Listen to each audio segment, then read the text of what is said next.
Hey, this is Mike in the Film Lab on thesubstream.com, and this is another episode of the Gear Guide, made in conjunction with the really cool people at White's Interactive. Now, we went into their warehouse over at White's, huge warehouse, and went through what they had left over after they got done renting out all of the stuff to the Total Recall people that are in town shooting. And we came away with some pretty cool stuff that's going to help us talk about what we were talking about last week, which is color keying or chroma keying. And we left the warehouse with a really cool bit of filmmaking gear, and that's this: an 8x8 foot portable metal frame, 2 sky-high roller stands to hold the frame up in the air, some sandbags to hold the roller stands down, and this, an 8x8 Digi-Green screen.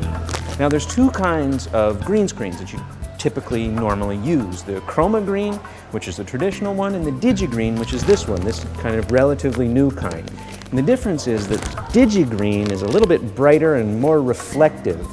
It's about 2 stops, in fact, brighter or more reflective than a chroma green. This looks kind of like lime green. The chroma green kind of looks like grass green. And this is made for people like us, people that have a little small package of filmmaking equipment and don't have a whole bunch of trucks lined up to blast the hell out of their chroma green screen with a bunch of lights.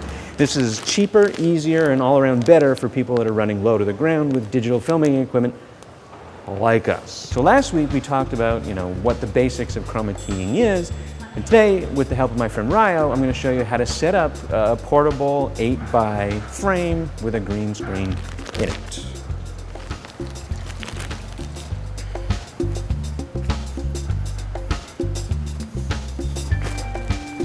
So just spread the legs on that one.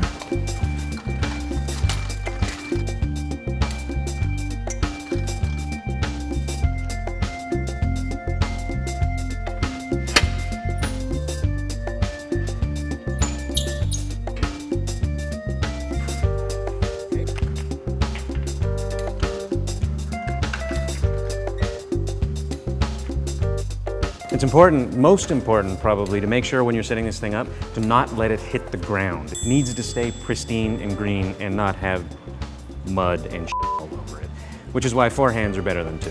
Here, grab this one. So the corners have these welded on D-rings, which you tie them onto. And when you tie them onto the actual frame, the important thing to remember is you have to get tension. So it helps to wrap it once around the frame so that you can pull it taut like so. And then just tie a really simple slip knot so that when it comes time to break down, and they only give you 4 minutes before you have to move locations, it just pops off like that.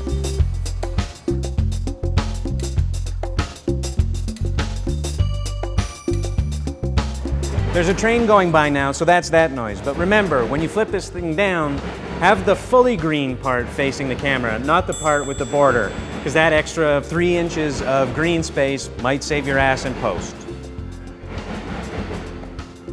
It's also important to pay attention to this seam, because that can also cause keying problems sometimes. So depending on what you're shooting, choose which orientation you want to have, whether the seam goes horizontally like we have it, or vertically. And then you tie it the other way.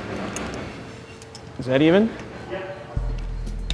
Grip frames are standard pieces of filmmaking equipment that you might not have used before, but they're relatively standard. They're 8x, there's 6x, 4x, 10x, 12x, and 20x, and they all basically click and screw together like we just did back there. And they're a standard tool because you tie all kinds of cool stuff onto them: green screens, blue screens, silks, silvers, nets, scrims, jims, blams, frams, and charsbots. All kinds of helpful stuff, most of which actually exists and you can get at White's Interactive to help you make really cool movies. We're going to be back a little bit later on to tell you how to light this stuff, probably upstairs using our portable green screen, and then after that to talk about how to use your computer magic to turn your green screen into special effects wizardry.